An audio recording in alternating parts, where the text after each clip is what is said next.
প্রিয় শিক্ষার্থী বন্ধুরা, আশা করি সবাই ভালো আছেন, সুস্থ আছেন এবং নিরাপদে আছেন। আজকে আমরা নতুন সাবজেক্ট শুরু করছি, দ্য পেনাল কোড 1872, 1872 সালের সাক্ষ্য আইন। এই আইনের আজকে আমরা পরপর 3টা টপিক পড়ব এবং এখান থেকে কি কি গুরুত্বপূর্ণ প্রশ্ন আসতে পারে সেই সম্পর্কে ধারণা দিব এবং আরো কি কি গুরুত্বপূর্ণ প্রশ্ন আসতে পারে সেটাও একটু বোঝানোর চেষ্টা করব। টপিক 1, অ্যাডমিশন অ্যান্ড কনফেশন, স্বীকৃতি এবং দোষ স্বীকারোক্তি। অ্যাডমিশন মূলত সিভিল যে মামলা সেক্ষেত্রে বেশি প্রযোজ্য, আর দোষ স্বীকারোক্তি অবশ্যই সেটা ফৌজদারি মামলার ক্ষেত্রে আসামি স্বীকার করবে। আর অ্যাডমিশন যেটা সেটা বাদী বিবাদী উভয় পক্ষ সিভিল মামলায় কোনো কিছু স্বীকার করে নেওয়া বা অ্যাডমিট করে নেওয়া। আমরা সাক্ষ্য আইন অনুসারে জানি যে admitted fact need not be proved, অর্থাৎ কোনো অ্যাডমিটেড বিষয় বা স্বীকৃত বিষয় প্রমাণের দরকার হয় না। এই কারণেই অ্যাডমিশনটা কি এটা জানা খুবই জরুরি, কারণ মামলা পরিচালনার ক্ষেত্রে এক পক্ষ কোনো কিছু যখন মেনে নেবে সেটা বিষয়ে আর কোনো সাক্ষ্য দেওয়ার দরকার নেই। আচ্ছা, এখানে স্যাম্পল কোশ্চেন আমি 4টা রেখেছি। স্বীকৃতি ও স্বীকারোক্তি বলতে কি বুঝেন, অর্থাৎ ডেফিনেশন বা সংজ্ঞা, এবং এই দুইটির মধ্যে পার্থক্য। পড়ে নেই প্রথম প্রশ্নটার উত্তর। স্বীকৃতি বা অ্যাডমিশন, এটার অর্থ দ্য এভিডেন্স অ্যাক্ট 1872 এর 17 থেকে এখানে 22 লেখা আছে। তো 22 ধারায় স্বীকৃতি বিষয়ে আলোচনা করা হয়েছে। স্বীকৃতি হলো মৌখিক বা লিখিত বিবৃতি। মৌখিক মানে মুখে বা লিখিতভাবে কোনো কিছু স্বীকার করে নেওয়া। এখানে 22 ধারা আছে, এটা 23 ধারা হবে, একটু 22 কে আপনারা 23 করে নেন। ধারাটি টাইপ মিস্টেক, এখানে হবে 17 থেকে 23 ধারা, এখানে একটু ঠিক করে নেবেন। তো স্বীকৃতি হলো মৌখিক বা লিখিত বিবৃতি, কেউ লিখিতভাবে বা মুখে কোনো কিছু স্বীকার করে নিচ্ছে, যা বিচার্য বিষয় ও প্রাসঙ্গিক বিষয় সম্পর্কে কোনো সিদ্ধান্তের সূচনা করে। বিচার্য বিষয় কি, যে সম্পর্কে বিচার করা হচ্ছে, যেটা নিয়ে বিচার করা হচ্ছে সেটা বিচার্য বিষয়, এবং প্রাসঙ্গিক বিষয় বলতে বিচার্য বিষয়ের সাথে কোনো না কোনো ভাবে সম্পর্কিত, সেটাই হচ্ছে প্রাসঙ্গিক বিষয়। কোনো ব্যক্তি স্বীকৃতি প্রদান করলে তা তার পক্ষে ব্যবহৃত হয়। স্বীকৃতি যে কোনো ব্যক্তির নিকট প্রদান করা যায়। স্বীকৃতি বিচারিক কার্যক্রমে একটি গুরুত্বপূর্ণ ভূমিকা পালন করে, যা আদালতের কাজকে সহজ করে দেয়। দ্য এভিডেন্স অ্যাক্ট এর 17 ধারা অনুসারে মামলার কোনো পক্ষ বা তার প্রতিনিধি বা মামলার স্বার্থ সংশ্লিষ্ট কোনো ব্যক্তির মৌখিক বা লিখিত বিবৃতি, যা আদালতকে বিচার্য বিষয় অর্থাৎ ফ্যাক্ট ইন ইস্যু বা প্রাসঙ্গিক বিষয় অর্থাৎ রিলিভেন্ট ফ্যাক্ট সম্পর্কে কোনো অনুমানের ইঙ্গিত প্রদান করে, যার মাধ্যমে আদালতকে সিদ্ধান্তে পৌঁছাতে সহায়তা করে, তাকে স্বীকৃতি বলা হয়। তাহলে আমরা উপরে যেটা তিন আহ 2 লাইন 2.5 লাইনের মতো লিখলাম সেটা সূচনা, এবং এখানে আমরা 17 ধারায় কি আছে সেটা সম্পর্কে আমরা প্রাসঙ্গিক আইনটা বলে দিলাম। এরপরে স্বীকৃতির সংজ্ঞায় আমরা একটা কেস ল যুক্ত করতে পারি। এ প্রসঙ্গে ব- Basanta Singh Basanta Singh versus Janki Singh and others, AIR, অর্থাৎ এটা অল ইন্ডিয়া রিপোর্ট, ভারতীয় একটা আইন, 1967 সালের একটি আইন। এই মামলায় বলা হয়েছে, এই 67 সালের যে মামলা, এই মামলায় এটি একটি কেস ল হিসাবে আইনে পরিণত হয়েছে। মামলার কোনো পক্ষ কর্তৃক স্বাক্ষরিত ও যাচাইকৃত আর্জিতে উল্লেখিত স্বীকৃতি অন্য মামলায় তার বিরুদ্ধে সাক্ষ্য হিসেবে ব্যবহার করা যেতে পারে। একটা মামলায় কেউ যদি স্বীকার করে নেয় যে আর এস খতিয়ানের খতিয়ানের এত নম্বর দাগের জমি আমার নয় অমুক ব্যক্তির, এটা যদি একটা মামলায় স্বীকার করেনি নাই এবং অন্য মামলায় যদি সেটা সেটা যদি আবার অস্বীকার করে, তাহলে কিন্তু এটা টিকবে না, কারণ যে মামলায় স্বীকার করেছে অপরপক্ষ যদি সেই মামলার সার্টিফাইড কপি তুলে নিয়ে সেই মামলায় দিয়ে দেয় যে একটা মামলায় তো সে বিষয়টা স্বীকার করে নিয়েছে লিখিতভাবে, আর্জির মধ্যে বলেছে, এবং এবং আরেকটা মামলা এসে সে সেটা অস্বীকার করছে, অতএব এটা আর অস্বীকার করতে পারবে না। তখন এস্টপেল নীতি এসে এসে তাকে বাধা দিবে এবং মামলায় এইটা তার বিরুদ্ধে চলে যাবে। কিন্তু এরূপ স্বীকৃতি চূড়ান্ত বলে গ্রহণ করা যাবে না এবং সংশ্লিষ্ট পক্ষ তা অসত্য প্রমাণ করার সুযোগ পাবে। এ প্রসঙ্গে এভিডেন্স অ্যাক্টের ২০ ধারায় বলা হয়েছে যে মামলার কোনো পক্ষ বিবাদভুক্ত কোনো বিষয় সম্পর্কে তথ্য সংগ্রহের জন্য প্রকাশ্যভাবে যে সকল ব্যক্তির কথা উল্লেখ করে তাদের বিবৃতিকে বা স্টেটমেন্টকে স্বীকৃতি বলা হবে। অর্থাৎ স্বীকৃতি যে বাদী নিজেকেই দিতে হবে তা না, বা বিবাদী নিজেকেই দিতে হবে তা না। তিনি যে ব্যক্তিদেরকে রিকমান্ড করবেন, যে ব্যক্তির কথা উল্লেখ করবেন, মানে যাদেরকে সাক্ষী হিসাবে আদালতে নিয়ে আসার চেষ্টা করবেন, অথবা যাদের কথা আর্জিতে উল্লেখ করবেন যে তাদের কাছে এই ধরনের স্বীকৃতি দেওয়া হয়েছে, তো তাদের বিবৃতিও কিন্তু এখানে কি হবে, স্বীকৃতি হিসেবে গণ্য হবে। তাহলে আমরা স্বীকৃতির সংজ্ঞা পেয়ে গেলাম একটা কেস ল সহ। যদি নম্বর একটু বেশি আসে তাহলে কেস ল দিবেন, নম্বর যদি 2-3 আসে কেস ল দেওয়ার দরকার নেই। স্বীকারোক্তি বা কনফেশনটা কি বোঝার চেষ্টা করি। তাহলে আমরা একটু আগে দেখলাম যে 17 থেকে 23 ধারা পর্যন্ত স্বীকৃতি, আর স্বীকারোক্তি 24 থেকে শুরু হবে। 24 থেকে 30 ধারা পর্যন্ত এভিডেন্স অ্যাক্টের এবং the code of criminal procedure 8998 এর 164 ধারায় দোষ স্বীকারোক্তি সম্পর্কে আলোচনা করা হয়েছে। আমরা জানি যে দোষ স্বীকারোক্তি কিভাবে গ্রহণ করা হবে, প্রসিডিউরটা কি, সেটা 164 ধারাতে আছে সিআরপিসির। আর একটা স্বীকারোক্তি গ্রহণ করা হলো, সেটা পুলিশের কাছে করা হলো না ম্যাজিস্ট্রেটের কাছে করা হলো, ম্যাজিস্ট্রেটের কাছে সে কোনো ভয় পেয়ে বা কোনো চাপের মুখে করলো না কোনো চাপ ছাড়াই করলো, নিজে থেকে করলো, এই যে বিষয়গুলো ওপর ভিত্তি করে একটা স্বীকৃতি আদালত বিবেচনা নিতে পারেন, আবার আদালত বিবেচনা নাই নিতে পারেন। অর্থাৎ একটা স্বীকৃতি কখন প্রাসঙ্গিক হবে এবং কখন স্বীকারোক্তি, একটা স্বীকারোক্তি কখন প্রাসঙ্গিক হবে বা কখন প্রাসঙ্গিক হবে না, অপ্রাসঙ্গিক হয়ে যাবে, আদালত গ্রহণ করবে না, এটা নির্ভর করছে 24 থেকে 30 ধারার মধ্যে। এই সেকশনগুলো যদি আমরা পড়ি তাহলে বুঝতে পারবো কোন স্বীকারোক্তি আদালতে কাজে লাগবে এবং কোনটি কাজে লাগবে না। তাহলে কি পদ্ধতিতে নিতে হবে সেটা বলে দিচ্ছে সিআরপিসি 164, এবং সেটা আদালত নিবে কিনা, মানে সঠিক পদ্ধতিতে হয়েছে কিনা, পদ্ধতিগত কোনো ত্রুটি আছে কিনা, এইটা কিন্তু আমরা বুঝতে পারবো 24 থেকে 30 ধারা সাক্ষ্য আইনের। স্বীকারোক্তি বলতে নিজের দোষ স্বীকারোক্তিমূলক বক্তব্য বোঝায়। কে দিবে এই বক্তব্য? যে দোষ স্বীকার করছে সে নিশ্চয় আসামি। অভিযুক্ত ব্যক্তি কোনো অপরাধ সংগঠন সম্পর্কে নিজের দোষ স্বীকার করে যে বক্তব্য দেয় তাকে স্বীকারোক্তি বলে। অভিযুক্ত ব্যক্তি বলতে অ্যাকিউজড পার্সন বা আসামি। অভিযুক্ত ব্যক্তি স্বীকারোক্তি প্রদান করতে বাধ্য নয়, তার মানে এটা স্বেচ্ছামূলকভাবে হবে, সে কিন্তু বাধ্য নয়, তাকে কখনো চাপ সৃষ্টি করা হবে না। তবে স্বীকারোক্তি প্রদান করলে তা তার বিরুদ্ধে সাক্ষ্য হিসেবে ব্যবহৃত হতে পারে। দোষ স্বীকারোক্তিটি সাক্ষ্য হিসেবে গ্রহণযোগ্য হতে হলে তা অবশ্যই ম্যাজিস্ট্রেটের নিকট প্রদান করতে হবে। এটা আমরা 24 থেকে 30 ধারার মধ্যে খুব সুন্দরভাবে দেখতে পাই যে ম্যাজিস্ট্রেটের কাছে বিনা ভয়ে স্বেচ্ছায় দিতে হবে। এ বিষয়ে এ নাগেশিয়া ভার্সেস নিহার এআইআর 1966 সালের একটি মামলায় বলা হচ্ছে, এটা এসি অর্থাৎ সুপ্রিম কোর্টের একটা মামলা।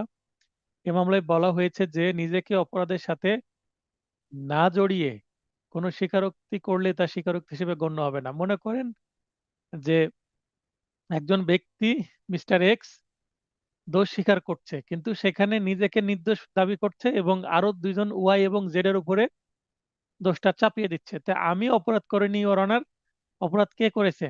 ওই ওয়াই এবং জেড। এইভাবে দোষ স্বীকারোক্তি দিলে হবে না।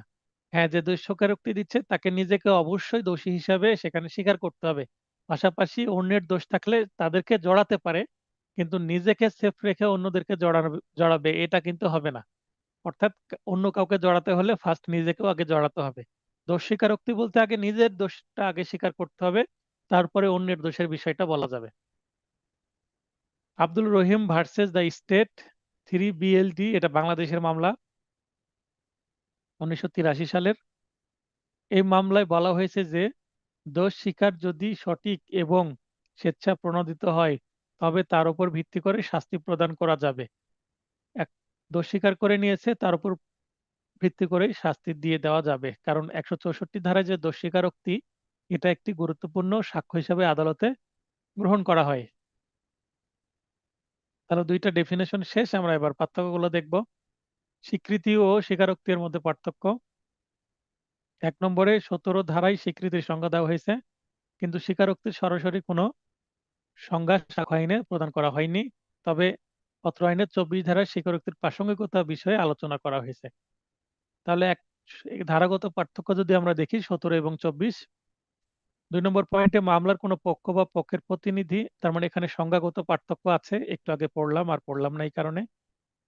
3 নম্বর পয়েন্ট, স্বীকৃতি সাধারণত দেওয়ানি ও ফৌজদারি উভয় মামলার ক্ষেত্রে প্রযোজ্য। তাহলে স্বীকৃতিটা বেসিক্যালি দেওয়ানি মামলায় প্রযোজ্য, কিছু কিছু ক্ষেত্রে ফৌজদারি মামলাতেও প্রযোজ্য হয়। তবে কিন্তু স্বীকারোক্তি সাধারণত ফৌজদারি মামলায় প্রযোজ্য হয়। মানে স্বীকারোক্তি কেন, দোষ স্বীকার করবে মানে অপরাধের একটা বিষয়, আর অপরাধ থাকলে সেটা তো সিভিল হয় না, সেটা অবশ্যই ক্রিমিনাল।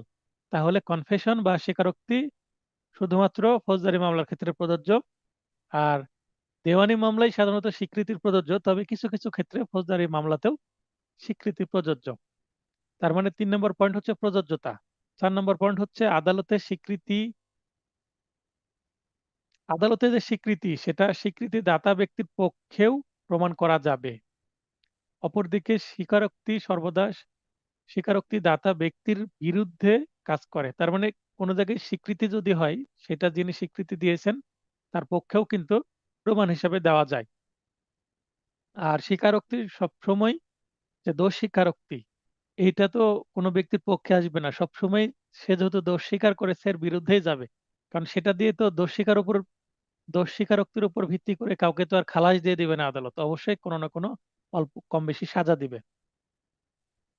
স্বীকৃতি আদালতকে বিচার্য বিষয় বা প্রাসঙ্গিক বিষয়ে সিদ্ধান্তে পৌঁছাতে সহায়তা করে, কিন্তু স্বীকারোক্তি সর্বদা গ্রহণযোগ্য নাও হতে পারে। কি কারণে স্বীকারোক্তি গ্রহণযোগ্য নাও হতে পারে? 24 থেকে 30 ধারা সাক্ষ্য আইন যদি আমরা দেখি, পুলিশের কাছে দোষ স্বীকার করলো, সেটা কিন্তু গ্রহণ নাও করতে পারে। বা দোষ স্বীকার ম্যাজিস্ট্রেটের কাছেই করলো, কিন্তু আশেপাশে পুলিশ ছিল, পুলিশ ভয় দেখাচ্ছিল, স্বীকার না করলে খবর আছে, রিমান্ডে নিয়ে গিয়ে আবার পেটাবে, এরকম একটা যদি ভয় দেখিয়ে এবং আগে থেকে যদি ভয় দেখায় যে ম্যাজিস্ট্রেটের কাছে যে আপনাকে স্বীকার করে নিতে হবে, স্বীকার না করলে কিন্তু অনেক শাস্তি বা ভয় বা অন্য কিছু, অথবা কি করতে পারে যে আপনি স্বীকার করলেও কি হবে না, আপনার সাজা হবে না, এই ধরনের প্রতিশ্রুতি করতে পারে। তো প্রতিশ্রুতি বা আনডিউ ইনফ্লুয়েন্স কোনো প্রভাবের উপর ভিত্তি করে, ভয় বা পুরস্কার বা মুক্তি দিবে কোনো প্রমিস বা কোনো প্রতারণা, এগুলোর উপর ভিত্তি করে যদি স্বীকারোক্তি নেওয়া হয়, সেটা কিন্তু আদালত গ্রহণ নাও করতে পারে। তাহলে এখানে গ্রহণযোগ্যতা বিষয়ে বলা হয়েছে 5-এ।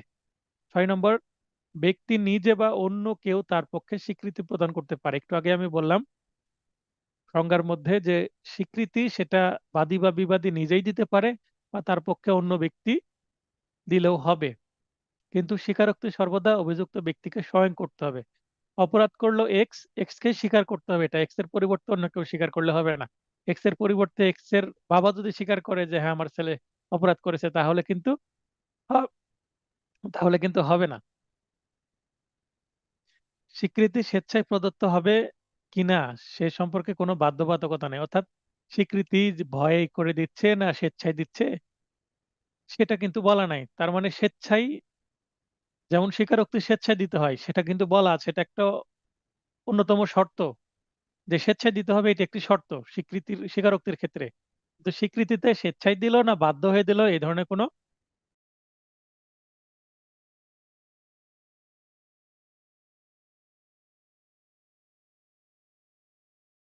এই হলো 8টি পয়েন্ট। 5 নম্বরের জন্য পারফেক্ট উত্তর, 7 নম্বরের জন্য এটাই লেখা যেতে পারে। পরের প্রশ্ন হচ্ছে আসামি দোষ স্বীকারোক্তির সাক্ষ্যগত মূল্য কি? এভিডেন্স অ্যাক্টের সংশ্লিষ্ট বিধান নজির উল্লেখপূর্বক উত্তর দিন। নজির যখন থাকবে, এই যে এখানে লেখা আছে নজির, তার মানে কেস ল দিতেই হবে। আসামির দোষ স্বীকারোক্তি, একটু আগে আমরা পড়লাম, দোষ স্বীকারোক্তি 164 ধারায় আছে, পড়ে নিলে হয়ে যাবে। আসামির দোষ স্বীকারোক্তির সাক্ষ্যগত মূল্য কি? ম্যাজিস্ট্রেটের কাছে স্বীকারোক্তির সাক্ষ্য মূল্য খুবই গুরুত্বপূর্ণ। স্বীকারোক্তিমূলক জবানবন্দি যথাযথভাবে লিপিবদ্ধ হলে তার ওপর ভিত্তি করেই আসামিকে সাজা দেওয়া যাবে। 1872 সালের সাক্ষ্য আইনের জবানবন্দি গ্রহণের ক্ষেত্রে কিছু সতর্কতা রয়েছে, যেমন সাক্ষ্যগত মূল্য পড়ছে। এই আইনের 26 ধারা মোতাবেক পুলিশ হেফাজতে থাকাকালে, মানে পুলিশের কাস্টডিতে আছে, রিমান্ডে নেওয়া অবস্থায় স্বীকারোক্তি দিলে উহা আসামির বিরুদ্ধে প্রমাণ করা যাবে না, অর্থাৎ সেটা প্রাসঙ্গিক নয়। তবে ম্যাজিস্ট্রেট দোষ স্বীকারোক্তি লিপিবদ্ধ করলে তা প্রাসঙ্গিক হবে। 24 ধারা মোতাবেক প্রলোভন, ভীতি প্রদর্শন কিংবা প্রতিশ্রুতির দ্বারা স্বীকারোক্তি আদায় করা হলে তা প্রাসঙ্গিক হবে না, মানে অপ্রাসঙ্গিক হয়ে যাবে। যদিও এই আইনের 29 ধারা অনুযায়ী অন্যভাবে প্রাসঙ্গিক হলে শুধুমাত্র ত্রুটির জন্য তা অপ্রাসঙ্গিক হবে না, এটা বলা আছে। কেস ল যেহেতু চেয়েছে, কেস ল দিয়ে দিই। 20 DLR 666 মামলার সিদ্ধান্তে বলা হয়েছে যে প্রত্যাহৃত, মানে যেটা দোষ স্বীকার করার পর আবার প্রত্যাহার করা হচ্ছে, এই ধরনের দোষ স্বীকারোক্তি সন্দেহের সাথে দেখতে হবে। কিন্তু দোষ স্বীকারোক্তি স্বেচ্ছায় করা হয়েছে এবং প্রকৃতপক্ষে এটি সত্য মর্মে আদালত বিবেচনা করলে সাক্ষ্যরূপে গৃহীত হতে পারে এবং দোষ স্বীকারোক্তির বিরুদ্ধে দোষ স্বীকারকারীর বিরুদ্ধে তা ব্যবহার করা হবে। তার মানে যে দোষ স্বীকার করলো তার বিরুদ্ধে সেটা ব্যবহার করা হবে, সেটা আমরা বারবার দেখছি। এবং সে সেটা প্রত্যাহার করে নিল, কারণ দোষ স্বীকার করে তারপরে আবার অনেকে আদালতে আবেদন করে যে আমি না বুঝেই সেই দোষ স্বীকার করেছিলাম, আমি সেটা প্রত্যাহার করতে চাচ্ছি। যদিও প্রত্যাহার করলে সবসময় আদালত মঞ্জুর করে না, তবে একটা সন্দেহ তৈরি হয়। 49 DLR এ বলা হচ্ছে, এই মামলার সিদ্ধান্তে বলা হয়েছে যে প্রশ্ন উত্তরের বর্ণনা ছাড়াই এবং 164 ধারার বিধানাবলী পালন না করে সাদামাটা কাগজে কৃত স্বীকারোক্তি অগ্রহণযোগ্য। মানে ম্যাজিস্ট্রেট প্রশ্ন করলো না, নিজে থেকে গল্প করলো, বা সাদামাটা কাগজে, মানে যে ফর্মে দোষ স্বীকারোক্তি লিখতে হবে সেই ফর্মে না লিখে সাদা কাগজে লিখে নিল, তাহলে সেটা কি হবে না? দোষ স্বীকারোক্তি হবে না। স্বীকারোক্তি দেওয়ার আগে অভিযুক্তকে 3 দিন পুলিশি হেফাজতে রাখা হয়েছিল এবং ফরওয়ার্ডিং রিপোর্টে তার শরীরে আঘাতের চিহ্ন ছিল। স্বীকারোক্তি স্বেচ্ছায় আদায় করা হয়নি, এই ধরনের একটা অভিযোগ এই মামলায় এসেছিল। তার মানে আসামিকে 3 দিন ধরে রিমান্ডে রাখা হয়েছিল এবং রিমান্ড থেকে আদালতে যখন ফরওয়ার্ডিং বা চালান করা হয়েছে, আদালতের কাছে নিয়ে আসা হয়েছে কি করার জন্য? দোষ স্বীকার করার জন্য। তার মানে বোঝাই যাচ্ছে তাকে পিটিয়ে শারীরিক মানসিক নির্যাতন করে এই দোষ স্বীকারোক্তি আদায় করা হয়েছে। অতএব কি হবে না? এই যে এখানে মামলার আসামির নাম Alauddin versus others and the state, তাহলে আলাউদ্দিন বা অন্য কেউ যে আসামি ছিল এই মামলায়, সে দোষ স্বীকার করেছিল এবং এই দোষ স্বীকারোক্তিটা অপ্রাসঙ্গিক হয়ে যায়, কেননা তাকে পিটিয়ে দোষ স্বীকারোক্তিটা করা হয়েছে। সহ আসামিদের স্বীকারোক্তির সাক্ষ্যগত মূল্য। সহ আসামি বলতে এক আসামি নিজেকে জড়িয়ে প্লাস আরেকজনকে, যেমন একটু আগে আমি উদাহরণ দিলাম, এক্স বলছে আমি অপরাধ করেছি এবং আমার সাথে ওয়াই এবং জেডও করেছে, তাহলে এক্স এর স্বীকারোক্তি কিন্তু ওয়াই এবং জেডও ফেসে গেল এখানে। সেক্ষেত্রে কি এটার কোনো সাক্ষ্যগত মূল্য আছে কিনা সেটা পড়বো।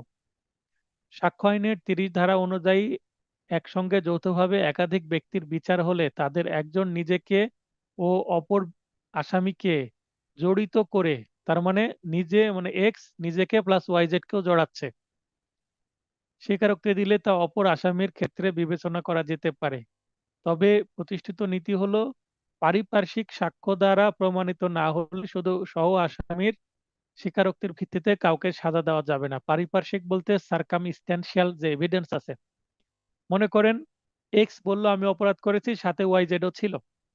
এখন ওয়াই জেড ওই এলাকাতে ছিল না সেই দিন, কেউ তাদেরকে দেখেনি, এবং তার পক্ষে অন্যরা এসে বলছে যে যে এলাকায় একটা অপরাধ ঘটেছে সে এলাকাতে ওয়াই এবং জেড ছিলই না। তার মানে এক্স হিংসাত্মক ভাবে বা শুধুমাত্র ষড়যন্ত্রমূলক ভাবে ওয়াই এবং জেড কে জড়াচ্ছে, এটা ধরে নিবে যদি সার্কামস্ট্যান্সিয়াল এভিডেন্স এই ওয়াই এবং জেড এর বিরুদ্ধে না হয় এই ক্ষেত্রে।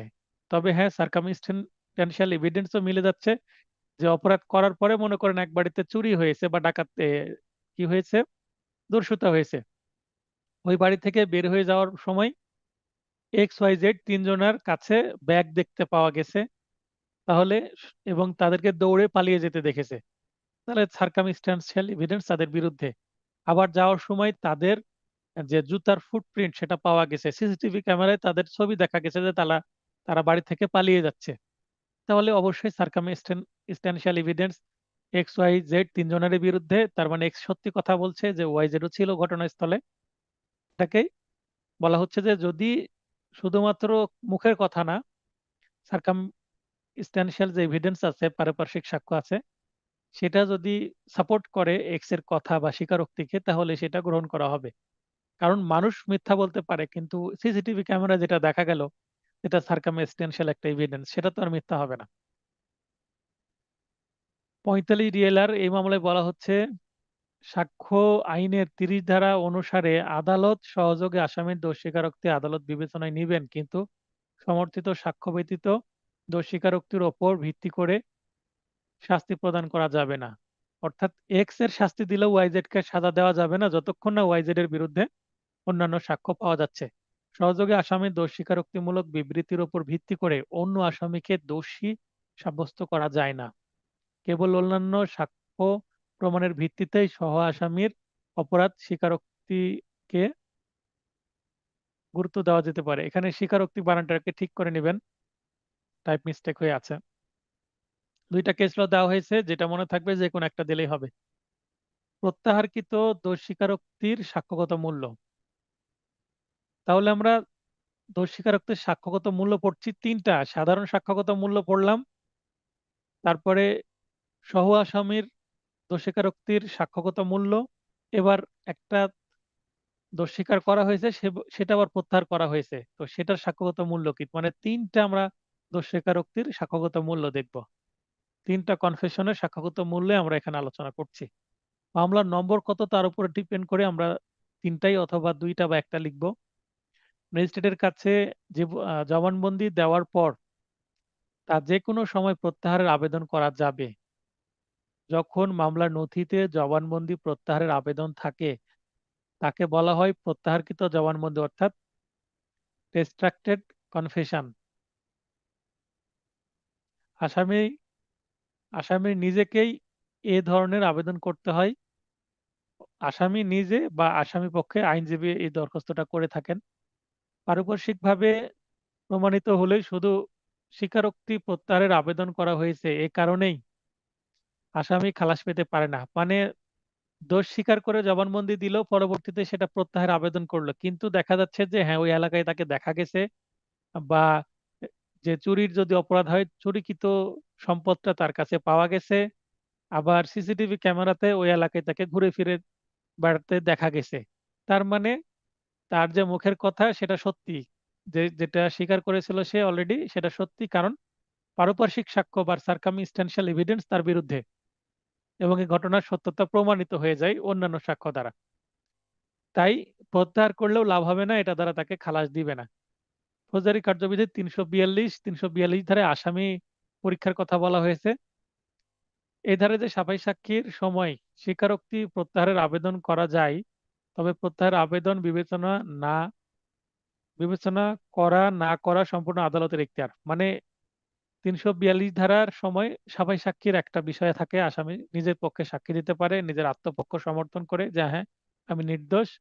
মামলা শেষে 340 ধারা এবং 42 ধারার যে বিধান আছে সেখানে এসে বলা হয় যে আপনি কি নিজের পক্ষে কোনো সাক্ষী দিবেন, কিছু বলবেন, আপনার বিরুদ্ধে প্রসিকিউশন পক্ষের আমরা সাক্ষী শুনলাম, জেরা করলো আপনার আইনজীবী, আপনি কোনো বক্তব্য দিবেন কিনা, বা আপনার পক্ষে কোনো সাক্ষী দিবেন কিনা, মৌখিক বা লিখিত কোনো ডকুমেন্ট আপনি আদালতে সাবমিট করবেন কিনা, এইটা অবশ্যই বিচারক আসামিকে জিজ্ঞাসা করে, অথবা বিচারকের পক্ষে প্রেসকার বা পিপি জিজ্ঞাসা করে থাকেন। তো এইটার উত্তরে সে যদি বলে হ্যাঁ আমি দিব, তখন ওই সময় তিনি ওই যে দোষ স্বীকারোক্তির যে কনফেশন সেটা প্রত্যাহার করতে দরখাস্ত দিতে পারে, এবং তখন দরখাস্ত দিলে এটা আদালত বিবেচনা করবে কি করবে না, মানে সেটা মঞ্জুর হবে না নামঞ্জুর হবে, বা সেটার গুরুত্ব কতটুকু হবে, বা আদালতের যে রায় সেটাতে কতটুকু প্রভাব সৃষ্টি করবে, সেটা কিন্তু সম্পূর্ণ আদালতের উপরে নির্ভর করবে, মানে বিচারকের উপর নির্ভর করবে। এখানেও একটা কেস ল দিয়ে দিচ্ছি, 55 ডিএলআর এ।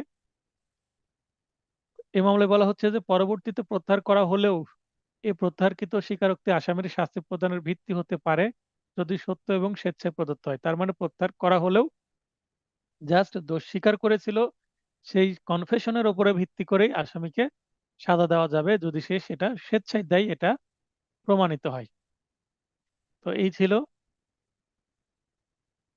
সাক্ষ্যগত মূল্য সম্পর্কে আলোচনা। এরপরে আমরা একটি প্রবলেমেটিক প্রশ্ন পড়ব।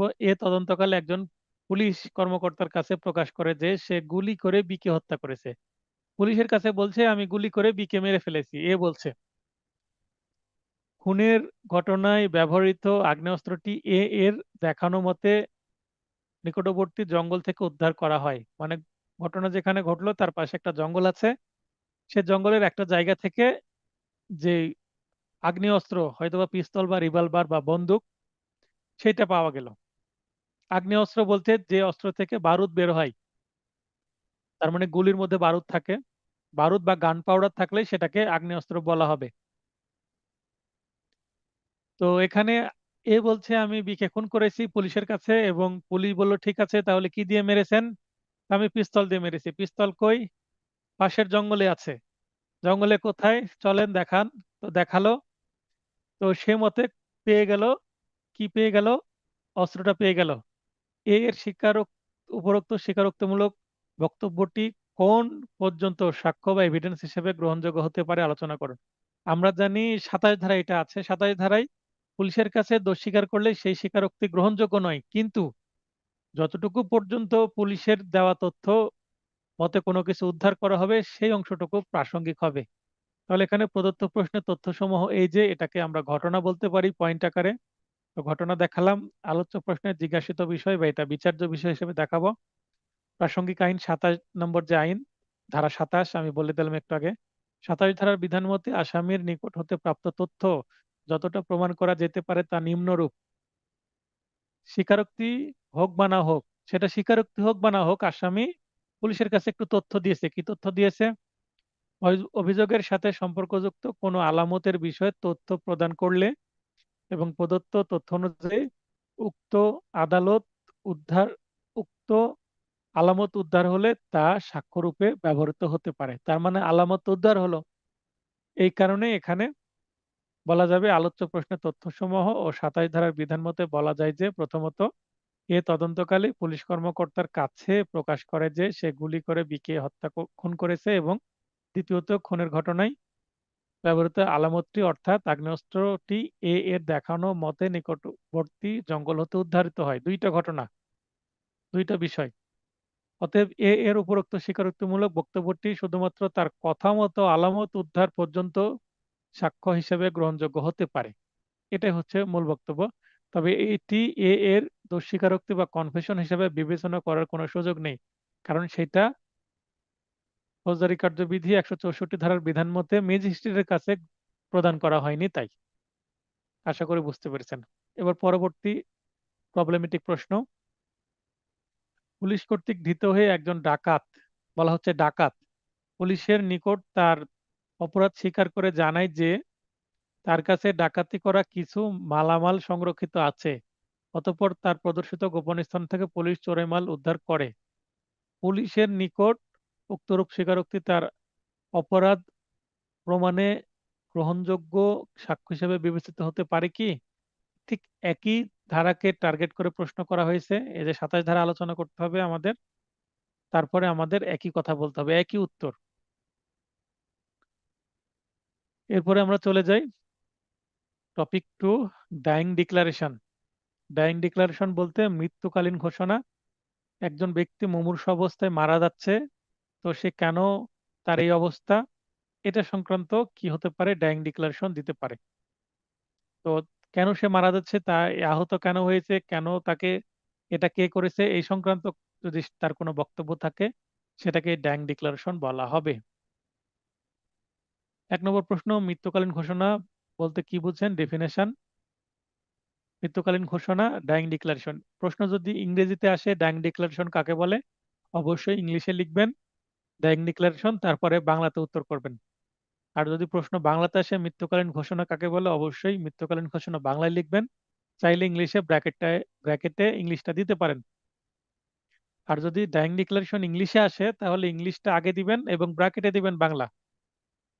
মৃত্যুকালীন ঘোষণা বা ডাইং ডিক্লারেশন হলো আদালত প্রচলিত ও বহুল ব্যবহৃত একটি পরিভাষা যা সাক্ষ্য আইনের ৩২ নং ধারার ১ উপধারা বলে সাক্ষ্য হিসেবে গ্রাহ্য করা হয়, মানে গ্রহণ করা হয়। এছাড়াও police resolution of Bengal PBR ১৬৬ নং বিধিতে বিষয়টি নিয়ে আলোচনা করা হয়েছে। সাধারণভাবে ব্যক্তির দেওয়া মৌখিক সাক্ষ্য সেই ব্যক্তির অনুপস্থিতিতে গ্রহণযোগ্য নয়, অর্থাৎ যে কোনো ব্যক্তি যদি কোনো বক্তব্য পেশ করে তাকে মৌখিকভাবে পেশ করতে হবে এবং সেটা আদালতে এসে পেশ করতে হবে। এখন একজন বক্তব্য দিল, তার মুখের কথা আরেকজন যদি বলে, অর্থাৎ শোনা কথা বলে, সেটা হিয়ারসে এভিডেন্স বলে। হিয়ারসে এভিডেন্স সাধারণত আদালত গ্রহণ করে না। তাই যার বক্তব্য তাকে পেশ করতে হবে, অর্থাৎ oral evidence must be direct. মৌখিক সাক্ষ্য অবশ্যই প্রত্যক্ষ হতে হবে, যার মুখের কথা তাকে বলতে হবে। কিন্তু কেউ যদি মুখের কথা বলে মারা যায়, মৃত ব্যক্তির তো আর আদালতে আসতে পারবে না। অথবা যে ব্যক্তি একজনের কাছে বক্তব্য দিয়ে নিখোঁজ হয়ে গেছে, নিখোঁজ ব্যক্তিকেও তো আদালতে নিয়ে আসা যাবে না। অথবা বক্তব্য দিয়ে সে দেশের বাইরে এখনো অবস্থান করছে, তো যে ব্যক্তিদেরকে আদালতে নিয়ে আসা যায় না, এই ধরনের ৮ প্রকারের ব্যক্তি ৩২ ধারা অনুসারে তাদের সাক্ষ্যকে আদালত গ্রহণ করতে পারে, তিনি যদি সরাসরি আদালতে নাও আসেন। সেই ক্ষেত্রে মৃত্যুকালীন ঘোষণা সেক্ষেত্রে একটি বিশেষ ব্যতিক্রম, অর্থাৎ হেয়ারস এভিডেন্সের ব্যতিক্রম হচ্ছে মৃত্যুকালীন ঘোষণা। মধ্যযুগীয় ইংলিশ কোর্টে নেমো মরিটারাস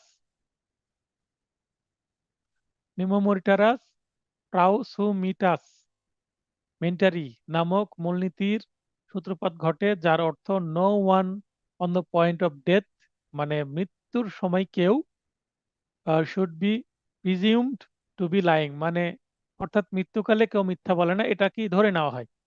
১২০২ সালে, অনেক আগের ১২০২ সালে একটি মামলায় সর্বপ্রথম ডাইং ডিক্লারেশন সাক্ষ্য হিসেবে গৃহীত হয়েছিল। ১৮৭২ সালে সাক্ষ্য আইনের ৩২-এর ১ উপধারার আওতাভুক্ত বিবৃতিকে সাধারণত মৃত্যুকালীন ঘোষণা বলা হয়। তাই state versus Abdul Hatem 9 DLR high court ২০০৪ সালের মামলায়, এই মামলায় বলা হচ্ছে মৃত্যুকালীন ঘোষণার সংজ্ঞায় বলা হয়েছে একজন ব্যক্তি কর্তৃক তার মৃত্যুর পূর্বে প্রদত্ত মৌখিক বা লিখিত বিবৃতি হচ্ছে মৃত্যুকালীন ঘোষণা। তাহলে মৃত্যুকালীন ঘোষণার সংজ্ঞা কিন্তু আমরা কোথায় পাই না? ধারাতে পাই না। তাই অবশ্যই আমাদের কেস লয়ের থেকে এই ঘোষণাটা কি ধার নিতে হবে, ডেফিনেশনটাকে। এই ঘোষণা প্রশ্নের উত্তরে লিখিত হতে পারে, মৌখিক হতে পারে, কিংবা চিহ্ন এবং অঙ্গভঙ্গির দ্বারাও হতে পারে। মানে মুমূর্ষু অবস্থায় মারা যাচ্ছে, এই অবস্থায় অঙ্গভঙ্গি দিয়েও যদি বুঝিয়ে দেয় বা লিখে বা চিহ্ন দিয়েও বুঝিয়ে দাও তবু হবে। আচ্ছা, এখানে আমরা যে কেস ল দেখতে পাচ্ছি, কেস ল লেখার নিয়মটা আমি বলে দিই। এর আগেও একবার বলেছিলাম। কেস ল এর সাধারণত 2টা পার্ট থাকে, একটা হচ্ছে পার্টিদের নাম এবং আরেকটা হচ্ছে কোথায় আছে সেটা। সেখানে এখানে the state versus Abdul Hatem, এতটুকু হচ্ছে পার্টিদের নাম, অর্থাৎ আসামি এবং রাষ্ট্র। রাষ্ট্র হচ্ছে এখানে প্রসিকিউশন, মানে পুলিশবাদী কেস এটা, এটা একটা অংশ। এবং আরেকটা অংশ হচ্ছে 9 DLR HC 2004 228 থেকে 231। আচ্ছা, তাহলে এখানে দেখেন পিঙ্ক হাইলাইটেড অংশটুকু পার্টিদের নাম এবং ব্লু হাইলাইটেড অংশটুকু হচ্ছে কোথায় আছে সেখানে। 9 DLR, এটা ডিএলআর এর নাম্বার, এটা হাইকোর্টের মামলা, হাইকোর্ট ডিভিশন লেখা আছে। তারপর ২০০৪ সালে এই মামলাটা রায়টা প্রকাশিত হয় এবং এইটা এই 9 DLR এর কত পৃষ্ঠায় আছে? 228 থেকে 231 পৃষ্ঠায় এই রায়টা প্রকাশিত আছে। এখন কেস ল লেখার নিয়ম হচ্ছে আপনি শুধু পার্টিদের নামও লিখতে পারেন, অথবা কোথায় আছে সেটাও লিখতে পারেন, অর্থাৎ পিঙ্ক অংশটুকুও লিখতে পারেন, অথবা ব্লু অংশটুকুও লিখতে পারেন, অথবা উভয় অংশটুকুও লিখতে পারেন। যে কোনো একভাবে লেখা যায়। আবারও বলছি, শুধু পিঙ্ক অংশটুকু লিখেন, ব্লু অংশটুকু লেখার দরকার নাই, তবুও হবে। অথবা শুধু ব্লু অংশটুকু লিখেন, পিঙ্ক অংশটুকু লেখার দরকার নাই, অর্থাৎ পার্টিদের নাম না লিখলেও হবে। অথবা উভয়টা যদি লিখতে পারেন লিখবেন, সমস্যা নেই। 3 ভাবে কেস ল লেখা যায়। তাহলে মৃত্যুকালীন ঘোষণার আমরা সংজ্ঞা পেয়ে গেলাম। এবার উপাদান। মৃত্যুকালীন ঘোষণার উপাদান উপাদানগুলো আমরা সংজ্ঞার মধ্যেই পেয়ে যাব, সংজ্ঞা বিশ্লেষণ করলেই পাওয়া যায়। বিবৃতি দানকারী ব্যক্তি মৃত্যুবরণ করতে হবে, মানে যিনি মৃত্যুকালীন ঘোষণা দিলেন ওই সময় তিনি বেঁচে ছিলেন, তার কিছুক্ষণ পরে তিনি মারা যাবেন। এবং চিকিৎসায় তিনি যদি বেঁচে যান, অর্থাৎ মৃত্যুকালীন ঘোষণাটা আহত হওয়ার পর দিলেন, তাকে চিকিৎসা করে সুস্থ করা হলো, তখন কিন্তু এই ঘোষণাটা আর মৃত্যুকালীন ঘোষণা নয়। এবং এই বিষয়ে তিনি যদি সাক্ষ্য দেন, তিনি অ্যাজ এ ভিকটিম আদালতে স্বয়ং উপস্থিত থেকে তাকে নিজেই সাক্ষ্য দিতে হবে।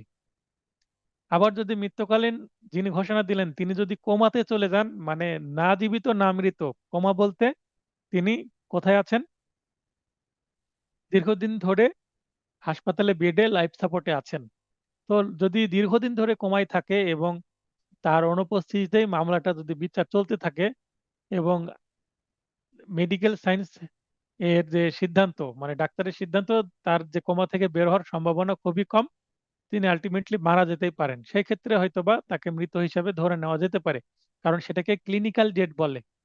কোনো ব্যক্তি যদি কোমায় থাকে দীর্ঘদিন ধরে, তাকে মানে মেডিকেলি তাকে ডেথ বা মৃত ধরে নেওয়া হয়, তখন সেটাকে মৃত্যুকালীন ঘোষণা ধরে নেওয়া যাবে। তবে যদি সম্ভাবনা থাকে তিনি কোমা থেকে উঠতে পারবেন তখন। হ্যাঁ, তো আমরা যেটা আলোচনা করছিলাম সেটা হচ্ছে মৃত্যুকালীন ঘোষণার উপাদান। মৃত্যুকালীন ঘোষণার উপাদানগুলোর মধ্যে আমরা 1 নম্বরটা পড়লাম, বিবৃতি দানকারী ব্যক্তির অবশ্যই মৃত্যু হতে হবে।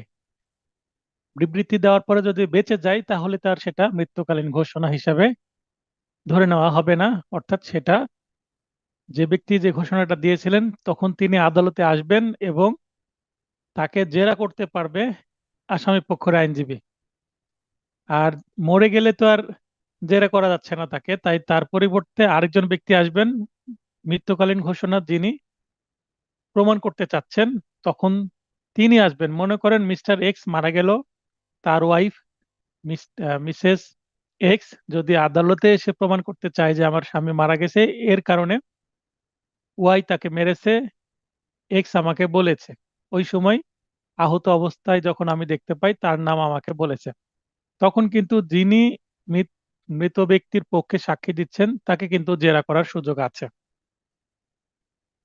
উল্লেখিত বিবৃতিটি মৃত্যুর কারণ সম্পর্কে হতে হবে, মানে অন্য বিষয় হলো হবে না। জেরার সেটা জবানবন্দিতে এবং জেরাতে শুধু মৃত্যুর কারণ নিয়েই জবানবন্দি এবং জেরা করা যাবে। তার মানে শুধুমাত্র বিবৃতি মৃত্যুকালীন ঘোষণা সম্পর্কে হবে। উল্লেখিত অবস্থা বা ঘটনার ফলে তার মৃত্যু হতে হবে। বিবৃতি দানকারীর মৃত্যুই বিচার্য বিষয় হতে হবে, অর্থাৎ যে মামলায় মৃত্যুকালীন ঘোষণা প্রমাণ করার চেষ্টা করা হচ্ছে সেই মামলাটি হচ্ছে যে ব্যক্তি মারা গেছে তার মার্ডার কেস, অর্থাৎ এই ব্যক্তি মারা গেছে সেই ব্যক্তিকে যে মেরেছে তার বিরুদ্ধে মামলা হয়েছে, অথবা অজ্ঞাত ব্যক্তিদের নামে মামলা হয়েছে। এই ধরনের মামলা, যে মামলার বিচার্য বিষয় বা চার্জের বিষয় হচ্ছে এই ব্যক্তির মৃত্যু।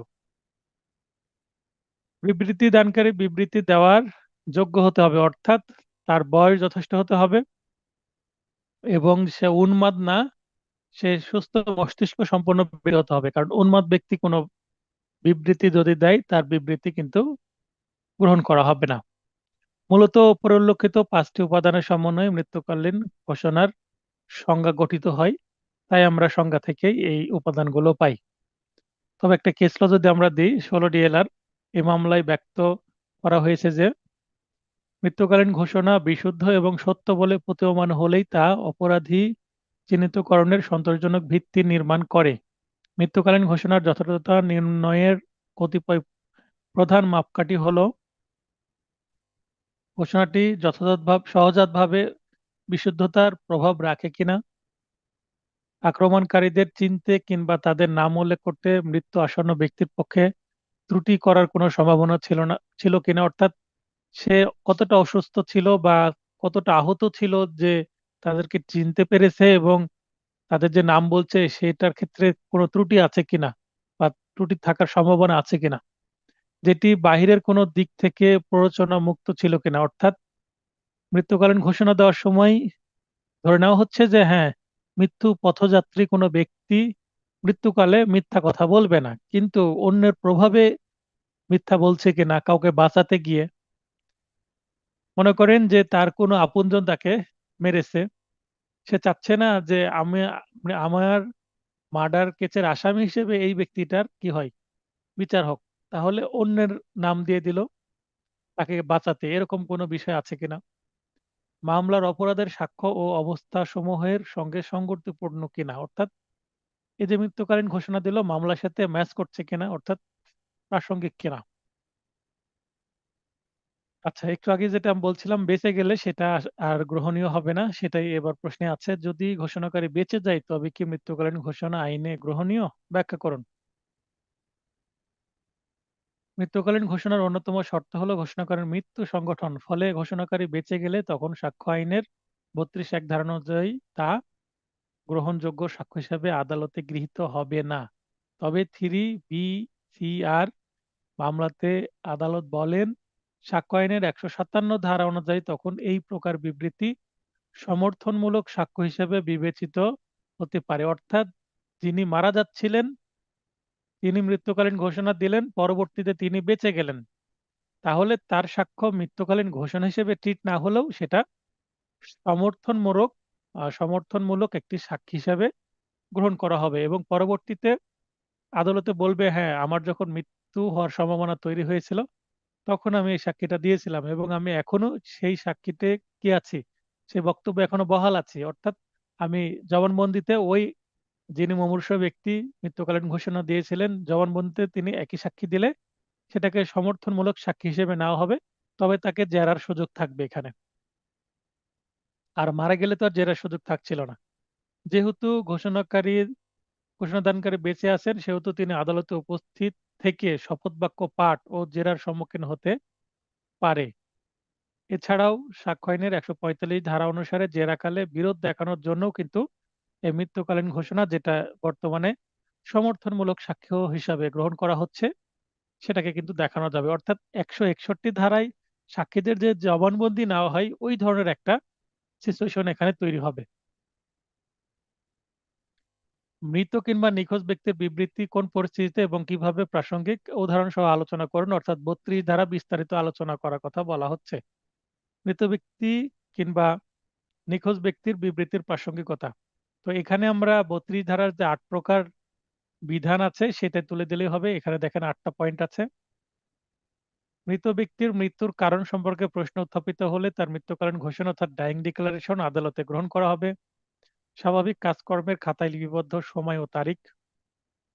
আর্থিক বা মালিকানাগত স্বার্থের পরিপন্থী হলে সেটা, অধিকার প্রথা বা সাধারণের স্বার্থ সংশ্লিষ্ট হলে সেটা, বিবাহ বৈবাহিক ও দত্তক সম্পর্কের অস্তিত্ব বিষয় হলে সেটা, মৃত ব্যক্তির উইলে বা পারিবারিক বিষয় হলে সেটা, উইল বা সাক্ষ্য আইনের ১৩ ধারায় বর্ণিত প্রথা কার্যের বিষয় হলে সেটাও, এবং কতিপয় ব্যক্তি কর্তৃক প্রদত্ত বিচার্য বিষয়ের সাথে মনোভাব ব্যক্ত করে এই ধরনের বিষয়, ওই ব্যক্তি, এই ৮ প্রকারের ব্যক্তি যদি কি নিখোঁজও হয়ে যায় তাহলেও বা তাকে আদালতে হাজির করা সম্ভব না হয়, তাদের বিবৃতি আদালত কিন্তু সাক্ষ্য হিসেবে গ্রহণ করবেন। এবং এই বিবৃতি যারা নিয়ে আসবে আদালতে সেটা ডকুমেন্টারি এভিডেন্স হিসাবে বা মৌখিক সাক্ষ্য হিসাবে, শোনা কথা বা হিয়ারসে এভিডেন্স আকারে তখন আসবে, তখন যেই ব্যক্তি এই বিষয়গুলো প্রমাণের চেষ্টা করছে আদালতে তাকে কিন্তু জেরা করার সুযোগ থাকবে। পিএলডি একটা কেস লয় আমরা দেখব, এটা করাচির অর্থাৎ ইন্ডিয়ান একটা কেস ল। মামলার সিদ্ধান্ত মতে সাধারণ ব্যবসায়িক কাজকর্মের খাতায় সম্পাদিত ভাউচার, রসিদ প্রভৃতি প্রমাণের নিমিত্তে উহাদের লেখক কিংবা স্বাক্ষরদাতাকে আহ্বান করা না হলেও তা সাক্ষ্য হিসেবে গ্রহণযোগ্য।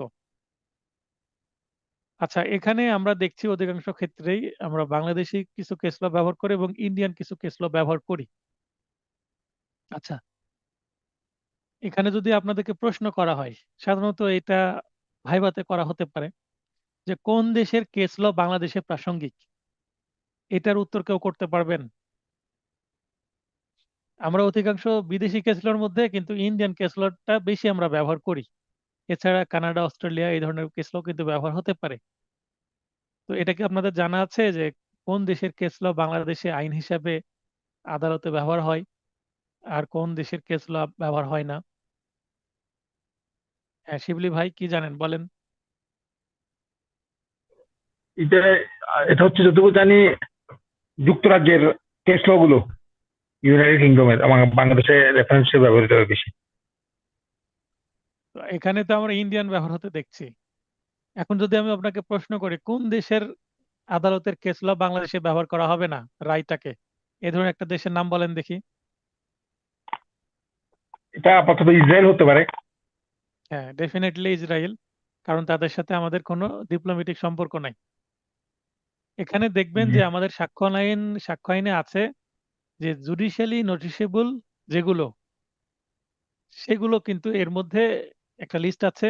এই লিস্টে বলা আছে কমনওয়েলথের মানে যে কান্ট্রিগুলো আছে, তাদের যে আদালতের রায় সেগুলো কিন্তু প্রাসঙ্গিক আদালতে বাংলাদেশের। বুঝতে পেরেছেন বিষয়টা? তো সেখানে যে জুডিশিয়ারি নোটিশেবল যে বিষয়গুলো আছে, সেগুলো কিন্তু বেসিক্যালি বাংলাদেশের বেশি ব্যবহৃত হয় এবং সেগুলোর প্রাসঙ্গিকতাই বেশি। তবে হ্যাঁ, সেগুলোর বাইরেও যদি কোনো কিছু দেওয়া হয় তবু আদালত সেটা ভ্যালিড হিসেবে ধরে নিতে পারে যদি সেটা আইনের সাথে ম্যাচ করে বা প্রাসঙ্গিক হয়। অর্থাৎ ডিপ্লোম্যাটিক সম্পর্ক যদি থাকে যে কোনো দেশের কেস লয় বাংলাদেশে ব্যবহার হতে পারে যদি বাংলাদেশের একটা কেস যেটা আইনে চলছে সেটার সাথে যদি ম্যাচ করে ঘটনার প্রাসঙ্গিকতা থাকে, তাহলে সেটা আদালত গ্রহণ করতে পারেন। এখন কেস ল গ্রহণ করার অর্থ সেটাকে গুরুত্ব দেওয়া, সেটার ভিত্তিতে যে রায় দিবে।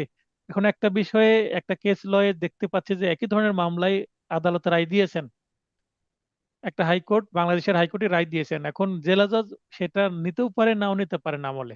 আবার কাউন্টার আরেকটা কেস ল দেখাতে পারেন, যে কেস লতে জেলা জজ বলছেন যে দেখেন যে এখানে কি করা হয়নি, আমলে নেওয়া হয়নি এই বিষয়টি, মানে ভিন্ন রূপ। তো এখানে আদালত গ্রহণ করবে কিনা সেটা আদালতের বিষয়। যদি আদালত গ্রহণ না করে সেটার বিরুদ্ধে রিভিশন বা আপিলে যাওয়া যাবে। তো ধন্যবাদ।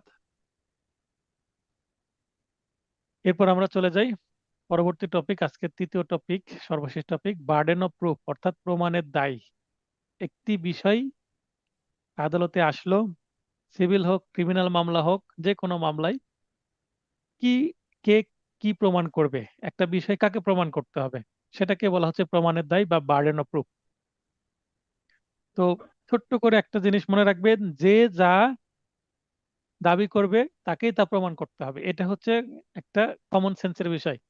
আপনি আদালতে দাবি করছেন, আপনি একটা মামলা করলেন, মামলা করে বললেন রহিম আমার বাড়ি থেকে এই জিনিসটা চুরি করেছে, যে রহিমের নামে মামলা করলেন, তাহলে কে দাবি করছে? আপনি দাবি করছেন যে রহিম চুরি করেছে। তাহলে রহিমকে প্রমাণ করার দরকার নাই, আপনাকে প্রমাণ করতে হবে, কেননা রহিম চুরি করছে এই বিষয়টা আপনি দাবি করছেন। তো আপনি যেহেতু দাবি করছেন, সেই বিষয়টা আপনাকে প্রমাণ করতে হবে। এখন আপনি প্রমাণ করে দিলেন হ্যাঁ রহিম সেটা চুরি করেছে, কিন্তু রহিম আবার কাউন্টার দাবি করছে যে ঘটনার সময় আমি ঘটনাস্থলে ছিলামই না, আমি দেশেই ছিলাম না, দেশের বাইরে ছিলাম। তাহলে দেশের যে বাইরে ছিল বা ঘটনার সময় রহিম ঘটনাস্থলে ছিল না, এটা কে দাবি করছে? রহিম দাবি করছে। তখন সেটা রহিমকে প্রমাণ করতে হবে। আবার মনে করেন যে একটা সাক্ষী এসে বলছে যে রহিম আমার দোকান থেকে কি কিনেছিল, শাবল কিনেছিল। শাবল একটা অস্ত্র যেটা দিয়ে মাটি গর্ত করে ভিতরে প্রবেশ করা যায়। বা মনে করেন কোদাল কিনেছিল বা একটা অস্ত্র কিনেছিল যেটা চুরিতে ব্যবহার করা হয়েছে চুরির কাজে, বা একটা প্লাস কিনেছিল যেটা দিয়ে তার কেটে একটা দোকানে প্রবেশ করে, মানে একটা অস্ত্র বা একটা যন্ত্র কিনেছে যেটা এই অপরাধের কাজে ব্যবহার করা হয়েছে। তো দোকানদার এসে বলছে হ্যাঁ আমার দোকান থেকে কিনেছে, কে কিনেছে? রহিম কিনেছে। তখন সেই দোকানদারকে সেটা প্রমাণ করতে হবে, কারণ দোকানদার এসে দাবি করছে। দোকানদার কার পক্ষে দাবি করছে? যে মামলা করেছে তার পক্ষে দাবি করছে। আলটিমেটলি এটা প্রসিকিউশন বা যিনি মামলা করেছেন তার পক্ষে যাচ্ছে। অর্থাৎ মামলায় শুরুতে যখন মামলা করা হয়, প্রধানত প্রসিকিউশন বা যিনি মামলা করছেন তার দায়িত্ব মামলা প্রমাণ করার। ক্রিমিনাল মামলার বক্তব্য এতক্ষণ পেশ করলাম। সিভিল মামলার ক্ষেত্রে বাদী আর্জি পেশ করে এবং আর্জিতে একটা ঘটনা বলে এবং শেষে একটা প্রেয়ার বা প্রার্থনা করে যে এইগুলো দাবি করছে। তার মানে যা কিছু আছে আর্জিতে সবকিছুই বাদীর কি, দাবিকৃত বিষয়।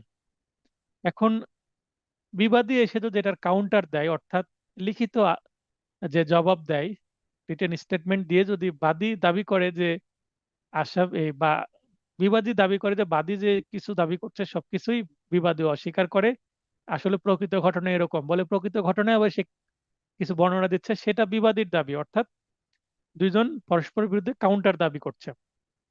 একটা জমি নিয়ে যদি কথা বলি যে এই জমিটা, এই 1 বিঘা জমি বাদী বলছে আমার, আমি দাদার কাছ থেকে, বাবার কাছ থেকে আমি পেয়েছি। আর বিবাদী বলছে যে হ্যাঁ ঠিক আছে, সেটা তার দাদার, কিন্তু তার বাবার কাছ থেকে আমি ক্রয় করেছি। আর বাদী বলছে না, বাবার কাছ থেকে আমি ওয়ারিশ সূত্রে পেয়েছি। আর বিবাদী বলছে যে না, তার বাবার কাছ থেকে আমি কিনেছি, বাদীর বাবার কাছ থেকে। দুইজনের দাবি দুই রকম। এখন প্রমাণ করতে হবে দুইটা বিষয়। তো বাদী প্রমাণ করবে যে বাবার কাছ থেকে ওয়ারিশ সূত্রে পেয়েছে, অর্থাৎ বাবা কোথাও বিক্রয় করেনি। আর বিবাদী প্রমাণ করবে এই একটা দলিল দিয়ে যে হ্যাঁ সে কিনেছে। তাহলে দুইজনের প্রমাণের দায়িত্ব দুই রকম, যে যেটা দাবি করছে তাকে সেটা প্রমাণ করতে হচ্ছে। আচ্ছা, এটা আমরা আবার দেখব। প্লে অফ অ্যালিবি কি? প্লে অফ অ্যালিবাই বা অ্যালিবি, তো অ্যালিবাই বা অ্যালিবি অর্থ অন্যত্র থাকার অজুহাত। কোনো অপরাধে অভিযুক্ত ব্যক্তি আত্মপক্ষ সমর্থন পূর্বক, আত্মপক্ষ সমর্থন বলতে আমি নির্দোষ, আমি কিছু করিনি, এটাকে বলে আত্মপক্ষ সমর্থন, মানে নিজেকে সমর্থন করা, আমি নির্দোষ, এটাই হচ্ছে আত্মপক্ষ সমর্থনের মূল বক্তব্য। ঘটনার সময় অন্যত্র ছিল মর্মের দাবি উত্থাপন করলে তবে তা উক্ত অভিযুক্ত ব্যক্তির জন্য প্লে অফ অ্যালিবাই হিসেবে গণ্য হবে। তার মানে সে আসামি দাবি করছে আমি অন্যত্র ছিলাম। প্লে অফ অ্যালিবি এর মাধ্যমে একজন আসামি তার নির্দোষ হওয়ার যুক্তি উপস্থাপনের চেষ্টা করে।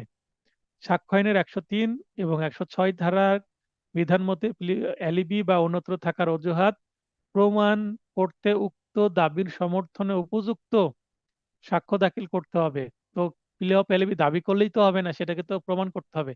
এখন একটু আগে আমি উদাহরণ দিচ্ছিলাম, রহিম বলছে যে হ্যাঁ ঘটনার সময় আমি কোথায় ছিলাম, আমি শ্রীলঙ্কায় ছিলাম। তো শ্রীলঙ্কায় গেলে নিশ্চয়ই তার কি আছে, পাসপোর্ট আছে, ভিসা আছে। তো সেই তার ইমিগ্রেশন সংক্রান্ত যে স্ট্যাম্প, তার পাসপোর্টের তারিখ থাকবে।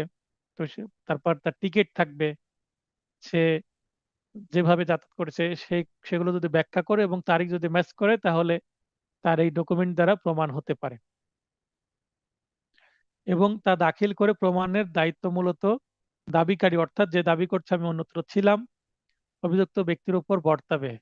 যখন কোনো মামলার অভিযুক্ত আসামি অন্যত্র থাকার অজুহাত দাবি করে, তখন তাকেই তা প্রমাণের জন্য মৌখিক বা দালিলিক বলতে ডকুমেন্ট বা কাগজপত্র, এ ধরনের সাক্ষ্য বিজ্ঞ আদালতে দাখিল করতে হবে। আচ্ছা, কমন সেন্সের বিষয়। মনে করেন একটা মামলা করলাম, আসামি এসে দাবি করছে আমি ছিলাম ইন্ডিয়ায়, আমি ছিলাম শ্রীলঙ্কায়, আমি ছিলাম ছিলাম আমেরিকায়। সেটা কি বাদী, মানে যে মামলা করেছে, তিনি কি প্রমাণ করতে পারবেন সে কোথায় ছিল? সে তো বারবার প্রমাণ করবেন সে ঘটনাস্থলে ছিল। তো ঘটনাস্থলে ছিল এটা প্রমাণ করার দায়িত্ব বাদীর, বা যিনি মামলা করেছেন। অন্যত্র ছিল সেটা তো আর বাদী প্রমাণ করবে না, না হলে প্রত্যেকেই প্লে অফ এলবি দাবি করবে, দাবি করে ঝামেলা তৈরি করবে, এবং মামলা যিনি প্রমাণ করার চেষ্টা করছেন প্রসিকিউশন পক্ষকে ঝামেলায় ফেলবে। তাই প্লে অফ এলবি যে দাবি করছে তাকেই প্রমাণ করতে হবে। সে ভিন্ন জায়গায় ছিল, তার মানে ভ্রমণের কাগজপত্র তো তার কাছেই থাকার কথা। আশা করি বুঝতে পেরেছেন বিষয়টা। তবে ধারা দুইটা মনে রাখবেন, 103 এবং 106। স্ত্রী হত্যা মামলাতে প্লে অফ এলবি প্রমাণের দায়িত্ব কার? স্বামী স্ত্রী সাধারণত একই সাথে বসবাস করে। তো যদি স্বামী স্ত্রী একই সাথে বসবাস করা অবস্থায়, মনে করেন রাত্রে যদি মার্ডার হয় একটা স্ত্রী, এবং তারা একই ছাদের নিচে একই ঘরে বসবাস করছিল, রাত্রে ঘুমাচ্ছিল, ওই অবস্থায় স্ত্রী মারা গেলে সর্বপ্রথম সন্দেহ কার দিকে যাবে? স্বামীর দিকেই যাবে, কারণ ঘরের মধ্যে তো তারা দুইজনই ছিল, প্রাইভেটলি তারা বসবাস করছিল। অতএব প্রথমে স্বামীর উপরেই এই সন্দেহটা যাবে, মানে স্ট্রং একটা অ্যালিগেশন বা সন্দেহ কার উপরে যাবে? স্বামীর উপরে যাবে। এখন স্বামী যদি দাবি করে যে আমি সেই রুমে ছিলামই না যেদিনকে আমার স্ত্রী মার্ডার হয় বা মারা যায়, এখন সেইটা আত্মহত্যা না সেটা মার্ডার, সেটা আমি জানি না। এটা পুলিশ বের করবে তদন্ত করে, কিন্তু আমি সেদিন ছিলাম না বাসায়, বা আমি স্ত্রীর সাথে ছিলাম না। এটা নিজ বাড়িতে হতে পারে বা অন্য কোনো জায়গায় হতে পারে। অথবা যদি এরকম হয় যে স্ত্রী বাবার বাসায় বেড়াতে গেছে আর স্বামী তার নিজের বাসায় আছে, দুইজনের বাসা দুই গ্রামে দুই জেলায়, তাহলে আবার এই সন্দেহটা স্বামীর উপরে যাবে না। তো ধরে নেওয়া হচ্ছে স্ত্রী হত্যা মামলাতে এলিবি প্রমাণের দায়িত্ব কার। এখানে প্রশ্নের মধ্যে যদিও বলা নাই, ধরে নেওয়া হবে যে তারা সেই যেই দিনে বা রাত্রে স্ত্রী মারা গেছে সেই দিনে বা রাত্রে তারা একই ঘরে বসবাস করছিল বা ছিল। তাই স্বামীর উপরে প্রথমে সন্দেহটা যাবে, এবং সন্দেহের বাইরে গিয়ে এলিবি প্রমাণ যদি করতে চায় স্বামী, অতএব স্বামীকেই সেটা করতে হবে। স্ত্রী হত্যা মামলাতে এলিবি প্রমাণের দায়িত্ব। স্ত্রী হত্যা সহ যে কোনো মামলায় এলিবি বা অন্যত্র থাকার অজুহাত প্রমাণের দায়িত্ব উক্ত মামলায় অভিযুক্ত ব্যক্তির, যিনি তা দাবি করেন। সাক্ষ্য আইনের 106 ধারার বিধান মতে 106 ধারায় কি আছে সেটার মূল বক্তব্য হচ্ছে এই: কোনো বিষয় যখন বিশেষভাবে কোনো ব্যক্তির অবগতির মধ্যে পড়ে, অর্থাৎ বিশেষভাবে তিনিই জানেন তিনি কোথায় ছিলেন ওই সময়, তিনি দাবি করছেন আমি ঘটনার সময় রাজশাহী জেলাতেই ছিলাম না, কোথায় ছিলাম, ঢাকায় ছিলাম। তো ঢাকায় ছিলেন, তো ঢাকায় যাতায়াতের তাকে টিকিট দেখাতে হবে, অথবা ঢাকায় যেখানে ছিলেন সেখানকার কোনো সিসিটিভি ফুটেজ দেখাতে হবে, অথবা ঢাকায় যেখানে ছিলেন যদি তিনি কোনো হোটেলে যদি থেকে থাকেন, হোটেলে তো তার নাম এন্ট্রি হয়েছে, তো সেই নামের রেজিস্টার দেখাতে হবে তাকে, বা সেই হোটেলের ম্যানেজারকে সাক্ষী হিসেবে এনে প্রমাণ করতে হবে। তখন সেই বিষয় প্রমাণের দায়িত্ব উক্ত ব্যক্তির উপর বর্তায়। এটা 106 ধারার বক্তব্য। উম, আইনের মধ্যে সাক্ষ্য আইনের কোথাও কিন্তু পিলাও প্যালিবি শব্দটা একবারও ব্যবহার করা হয়নি, কিন্তু 106 ধারায় যে বিধান আছে এটা থেকে বোঝা যায় যে এটাকে পিলাও প্যালিবি বলে। সাক্ষ্য আইনের এই নীতি স্ত্রী হত্যার অনেক মামলায় ব্যাপকভাবে প্রয়োগ করা হয়েছে। বিশেষত স্বামী স্ত্রী একত্রে বসবাসরত বাড়িতে যখন স্ত্রীকে মৃত অবস্থায় পাওয়া যায় বা পাওয়া গেছে, এমন মামলায় স্ত্রীর মৃত্যুর কারণ স্বামীকেই সাক্ষ্য দ্বারা প্রমাণ করতে হবে, যদি না স্বামী অন্যত্র থাকার দাবি করে। যদি স্বামী সেই রাত্রে বা সেই সময় স্ত্রীর সাথে অবস্থান করছিল এটা জানা যায়, তাহলে প্রথমে স্বামীকেই সে ধরবে যে আপনি হত্যা করেছেন, তখন স্বামীকে সেটা প্রমাণ করতে হবে। স্বামী যদি দাবি করে অন্যত্র ছিলাম, তখন অন্যত্র থাকার বিষয়টা প্রমাণ করবে। আর স্বামী যদি দাবি না করে অন্যত্র ছিলাম, তার মানে স্বামী বলছে আমি এখানেই ছিলাম কিন্তু আমি খুন করিনি, তখন প্রসিকিউশন প্রমাণ করবে স্বামী কিভাবে খুন করেছে। কেননা এই সকল মামলায় প্রসিকিউশন পক্ষের জন্য মামলাটিতে অপরাধের সংশ্লিষ্টতা প্রমাণ করা দুরূহ ব্যাপার হয়ে পড়ে। কারণ এই ঘটনাটা ঘটে কোথায়? একটি বদ্ধ কামরায়, যে কামরাতে দুইজন ব্যক্তি থাকে, একজন দাবি করছে আমি খুন করিনি এবং অন্যজন খুন হয়ে বসে আছে। তাহলে এখানে কোনো কি থাকে না, আই উইটনেস থাকে না। এখন আসামির স্বামী যদি দেখে থাকে যে হ্যাঁ, আমার রুমে আমি স্ত্রীকে খুন করতে দেখেছি, মিস্টার এক্স আমার স্ত্রীকে খুন করেছে, এটা যদি দাবি করে স্বামী, তাহলে এই মিস্টার এক্স কে খুন করেছে এটা প্রমাণ করার জন্য কিন্তু স্বামী প্লাস প্রসিকিউশন উভয়ের উপরে দায়ী দায়িত্বটা চলে যাবে। তখন স্বামী এই মামলায় কি হয়ে যাবে, সাক্ষী হয়ে যাবে, বা স্বামী মামলার বাদীও হয়ে যেতে পারে। নুরুল ইসলাম বনাম আব্দুল মালেক, এ মামলায় আব্দুল মালেক তেজগাঁও এর অবস্থিত বাংলাদেশ সার্ভে অফিসের একজন ফটোগ্রাফার ছিলেন। তার মানে তিনি একজন সরকারি ফটোগ্রাফার। তার স্ত্রী হত্যা হয় এবং স্ত্রী হত্যা মামলায় তিনি এই মর্মে এলিবি দাবি করে ঘটনার তারিখে সে উক্ত অফিসে 4:30 পর্যন্ত দায়িত্বরত ছিল। বিষয়টি প্রমাণ করতে তিনি উক্ত অফিসের প্রোডাকশন সেকশন ও টেকনিক্যাল অ্যাসিস্ট্যান্ট অফিসারকে সাক্ষী হিসেবে হাজির করেন। দুইজন ব্যক্তিকে নিয়ে আসলো অফিসের, তার কলিগ বা বস প্রকৃতির কাউকে। উক্ত সাক্ষী উক্ত দিনের হাজিরা রেজিস্টার দ্বারা উক্ত অফিসে অভিযুক্ত ব্যক্তির উপস্থিতি প্রমাণ করেন। তাহলে সাক্ষীরা এসে যে রেজিস্টার হাজিরা আছে সেটাও নিয়ে আসে সাথে। মহামান্য আদালত হাজিরা রেজিস্টার সহ অন্যান্য সাক্ষ্য প্রমাণ বিশ্লেষণে উক্ত ঘটনার দিনে অফিসে অভিযুক্ত ব্যক্তির উপস্থিতি সম্পর্কে নিশ্চিত হন, মানে অফিসে তিনি ছিলেন, অর্থাৎ উক্ত স্ত্রী হত্যা মামলায় অভিযুক্ত স্বামীকে মহামান্য আপিল আদালত খালাস প্রদান করেন। তার মানে আপিলে মামলাটা গেছে, তার মানে কি এটা দায়রা জজ তাকে কি করেছে, সাজা দিয়েছে, আবার হাইকোর্টও কিন্তু সাজা দিয়েছে। আপিল বিভাগে এসে তিনি কি এখানে দেখেন এই মামলাটা কিন্তু এইড বিএলসি এডি, এডি মানে অ্যাপিলেট ডিভিশনের মামলা। তো অ্যাপিলেট ডিভিশনে এসে তিনি এই মামলা থেকে রক্ষা পান। তাছাড়া তার একটা লম্বা ফাইট চলেছে এই মামলায়। তো নুরুল ইসলাম বনাম আব্দুল মালেক, এটা একটা রিয়েল কেস। তার মানে কেস ল এটা বাস্তব ঘটনা।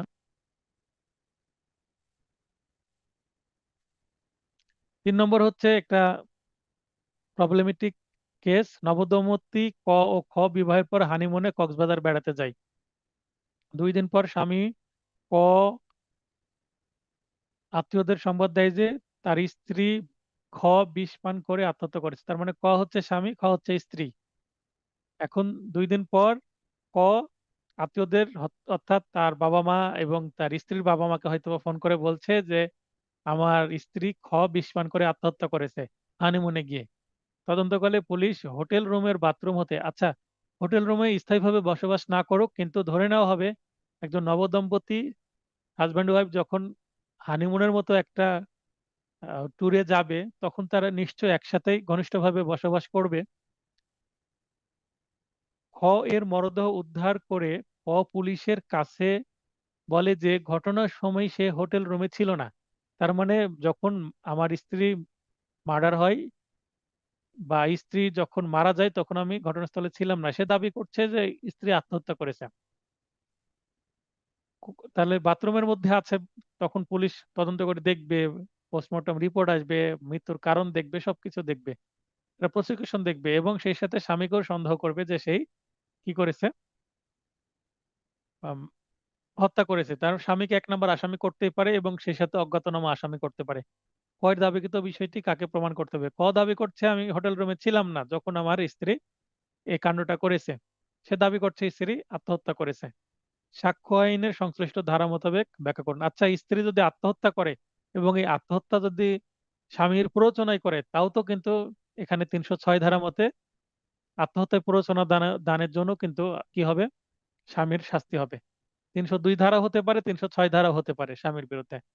তো এখানে আমরা ঘটনা দেখাবো, বিচার্য বিষয় দেখাবো। এখানে আইনটা আমরা দেখলাম এটা পুরোটাই প্লে অফ এলিবির বিষয়, প্লে অফ এলিবি সাক্ষ্য আইনের 106 ধারার বিষয়। সাক্ষ্য আইনের 106 ধারার বিধান মতে কোনো বিষয় যখন বিশেষভাবে কোনো ব্যক্তির অবগতির মধ্যে থাকে তখন সেই বিষয় প্রমাণের দায়িত্ব উক্ত ব্যক্তির উপরই বর্তায়। 106 আমরা এর আগেও পড়েছি, একই বক্তব্য, একটা সেন্টেন্সে শেষ। এরপর আমরা সিদ্ধান্তে যাব। সিদ্ধান্তে কি বলছে? আলোচ্য প্রশ্নের তথ্যসমূহ ও 106 ধারার বিধান মতে বলা যায় যে নবদম্পতি ক ও খ বিবাহের পর হানিমুনে কক্সবাজার কক্সবাজারে বেড়াতে যায়। কক্সবাজার বেড়াতে যায় অর্থাৎ হোটেল রুমে তারা সাময়িকভাবে স্বামী স্ত্রীর উপরে বসবাস করছিল। 2 দিন পর স্বামী ক আত্মীয়দের সংবাদ দেয় যে তার স্ত্রী খ বিষ পান করে আত্মহত্যা করেছে। এগুলো ঘটনাটা আমরা আবার রিপিট করছি। তদন্তকালে পুলিশ হোটেল রুমের বাথরুম হতে খ এর মরদেহ উদ্ধার করে। ক পুলিশের কাছে বলে যে ঘটনার সময় সে হোটেল রুমে ছিল না। অর্থাৎ এক্ষেত্রে স্ত্রী হত্যা মামলায় আনিত অভিযোগের স্বামী ক আত্মপক্ষ সমর্থনে এলিবি দাবি করে। অতএব ক এর দাবিকৃত বিষয়টি ক কে মৌখিক বা দালিলিক সাক্ষ্য দ্বারা প্রমাণ করতে হবে। সে যে হোটেল রুমে ছিল না এটা তাকে প্রমাণ করতে হবে। একটু আগে আমরা কিন্তু আরেকটা প্রবলেমেটিক প্রশ্নে এটা দেখেছি। তো এটাই ছিল আজকের আলোচনার বিষয়। আজকের আলোচনা থেকে আমরা 3টি টপিক আলোচনা করলাম। এই টপিক মধ্যে যদি আপনাদের কারো প্রশ্ন থাকে প্রশ্ন করবেন, আর প্রশ্ন না করলে ক্লাসটি শেষ করে দেব। ক্লাস শেষ করার পরে আপনারা ভিডিও পাবেন দ্রুতই, আজকে রাত্রে অথবা কালকে। ভিডিও দেখেও যদি কোনো সমস্যা থাকে হোয়াটসঅ্যাপে মেসেজ করবেন যে এই বিষয়ে সমস্যা স্যার, একটু আমি আলোচনা করতে চাচ্ছি। তখন আমি হয়তোবা সন্ধ্যায় ক্লাস শুরুর আগে 7টা বা 8টার দিকে কালকে অবশ্যই আমি কি করব, সময় দেব, দিয়ে আপনাদেরকে বুঝিয়ে দেবো আলাদাভাবে। তো সবার সুস্বাস্থ্য কামনা করে ক্লাসটি শেষ করছি। শুভরাত্রি।